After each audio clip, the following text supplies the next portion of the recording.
Terima kasih Bapak, kami mengucap syukur buat hari ini, pagi ini Tuhan membangunkan kami dengan tubuh yang sehat, tidak kurang suatu apapun. Semua karena anugerah-Mu dalam hidup kami Tuhan. Dan pagi ini kami ingin belajar firman Tuhan untuk melandasi hari kami. Sebelum kami beraktivitas, kami mau mendengarkan firman-Mu yang akan memperlengkapi hidup kami. Urapi hamba-Mu yang tidak ada apa-apanya, urapi setiap kami. Dalam nama Tuhan Yesus kami berdoa bersyukur. Haleluya. Amin, amin, amin. Iya, saudara, saya percaya kita semua dalam keadaan baik pagi hari ini ya. Kalaupun ada yang sedang sakit, tetaplah bersyukur, tetaplah bersuka cita, sebab Dia Tuhan yang tidak pernah meninggalkan kita. Baik, kita akan sama-sama belajar firman Tuhan hari ini, terambil dari 2 Korintus pasal yang ke-7. 2 Korintus pasal yang ke-7 ayat yang ke-10, firman Tuhan berkata di sana. 2 Korintus pasal 7 ayat yang ke-10, sebab duka cita menurut kehendak Allah menghasilkan pertobatan yang membawa keselamatan dan yang tidak akan disesalkan. Tetapi duka cita yang dari dunia ini menghasilkan kematian. Saudara, apa maksud dari firman ini? Rasul Paulus sedang berbicara kepada jemaat yang ada di Korintus. Dia berbicara tentang penderitaan yang dia alami, tentang bagaimana dia harus memikul salib karena mengikut Tuhan. Dia mencoba memberikan pengertian kepada jemaat di Korintus agar mereka itu hidup dengan iman yang benar kepada Tuhan. Di sana dia berkata bahwa duka cita menurut kehendak Allah menghasilkan pertobatan yang membawa kepada keselamatan, saudara ya, dan yang tidak akan disesalkan. Seringkali Tuhan harus mengizinkan kita melewati banyak hal. Seringkali Tuhan mengizinkan kita melewati hal-hal yang pahit di hidup ini. Tetapi kalau duka cita itu datang karena kehendak Tuhan, maka itu akan menghasilkan pertobatan. Saya mengalami banyak hal di masa lalu saya, dan ya rasanya kalau dipikir secara manusia pada saat itu saya alami itu sangat-sangat menyedihkan.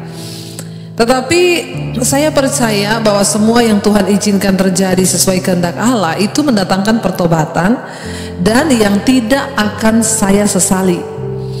Itu yang paling utama, saudara. Jangan sampai di dalam hidup ini kita mengalami banyak masalah, persoalan, dan persoalan-persoalan yang terjadi itu karena kebodohan kita, karena dosa, karena dunia ini.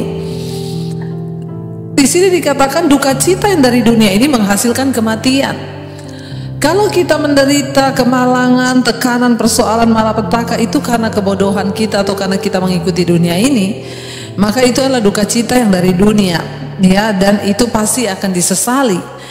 Tetapi kalau kita mengalami ya sesuatu yang itu karena kehendak Allah, maka kita pasti akan mengucap syukur dan tidak akan menyesalinya, karena itu akan membawa pada keselamatan.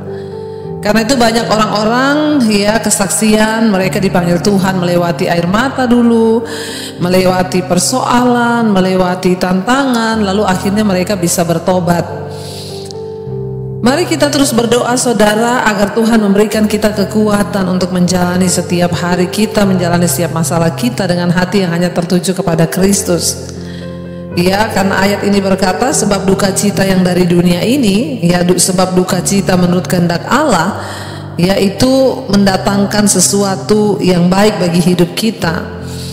Ya, duka cita menurut kehendak Allah itu menghasilkan pertobatan yang membawa keselamatan dan yang tidak akan disesalkan. Tetapi duka cita yang dari dunia ini menghasilkan kematian.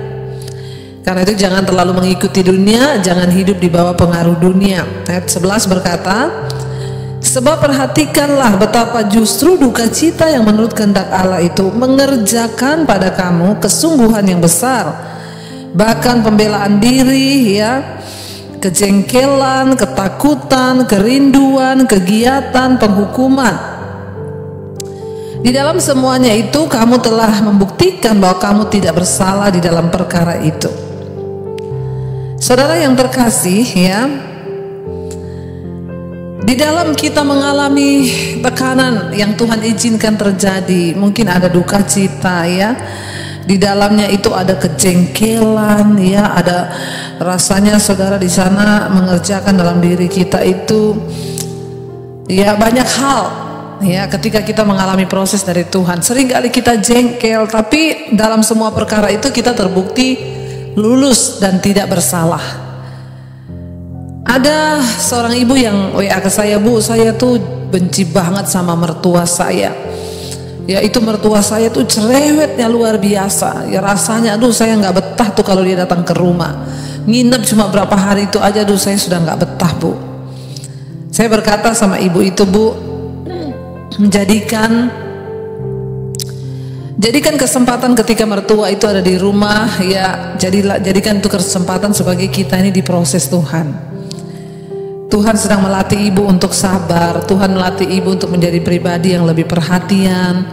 Ya, coba ibu berikan perhatian kepada mertua. Mungkin dia juga adalah orang yang membutuhkan perhatian. Biasanya orang itu kalau dia terluka, ada luka batin, dia cenderung untuk melukai orang lain. Dan kejahatan tidak akan pernah kalah dengan kejahatan, hanya kebaikanlah yang bisa mengalahkannya. Coba ibu jadikan kesempatan itu untuk ibu melayani dia, ibu berbuat baik. Saya yakin dan percaya, Bu, kalau orang itu ya diperlakukan baik, dia nggak mungkin akan terus balasnya jahat. Satu saat kejahatan itu akan kalah dengan kebaikan. Dia bilang gitu ya, Bu Debbie. Iya, dan kalau ibu hidup rukun dengan mertua juga kan hubungan dengan suami juga jadi baik. Ya, musuh kita itu bukan mertua, musuh kita bukan orang tua, musuh kita bukan sesama kita, musuh kita itu iblis. Makanya jangan mau kalah. Lalu akhirnya dia mempraktekkan, saudara. Ya, ketika mertuanya datang, dia mencoba memberikan perhatian yang selama ini ya udah mertuanya cerewet, dia juga tambah jengkel, kadang juga dia cerewet, kadang saling menyakiti, akhirnya ya hubungannya semakin jauh. Tetapi ketika dia belajar untuk melakukan kasih, ya akhirnya dia WA ke saya, dia bilang, Bu Debbie, iya Bu, bener Bu, saya berterima kasih Bu, ya ketika saya memperhatikan dia, ya dia tuh seneng Bu, sekarang dia nggak jahat lagi. Saudara, ketika kita diuji, firman Tuhan ini berkata ayat 11, sebab perhatikan betapa duka cita yang menurut kehendak Allah itu mengerjakan kepada kamu apa kesungguhan yang besar, pembelaan diri, kejengkelan, ketakutan, kerinduan, kegiatan, penghukuman, ada di dalam semuanya itu. Ada kejengkelan ketika kita diizinkan Tuhan untuk mengalami proses, ya pengen membela diri di dalamnya, ya tetapi juga kita ada kerinduan untuk berubah, jadi campur aduk. Tetapi ya bahwa kamu tidak terbukti tidak bersalah dalam perkara itu. Apapun yang Tuhan izinkan terjadi, ketika kita mau taat pada firman, kita terbukti tidak bersalah, kita lulus dalam pembentukan iman, saudara, maka ya kita baru bisa melihat, oh ternyata selama ini saya salah berespon terhadap didikan Tuhan. Ya bayangkan saudara, kalau tidak melakukan firman, ketemu dengan mertua yang musuhan terus, itu bisa seumur hidup. Akhirnya ya menantu bisa kepahitan, mertua tambah kepahitan, itu sampai ke anak cucu akan kepahitan. Tapi coba kita belajar untuk ya mempraktikkan firman Tuhan. Anggaplah itu sebagai satu kesempatan Tuhan membentuk kita. Duka cita yang dari Tuhan itu mendatangkan pertobatan dan keselamatan, dan tidak akan pernah kita sesali.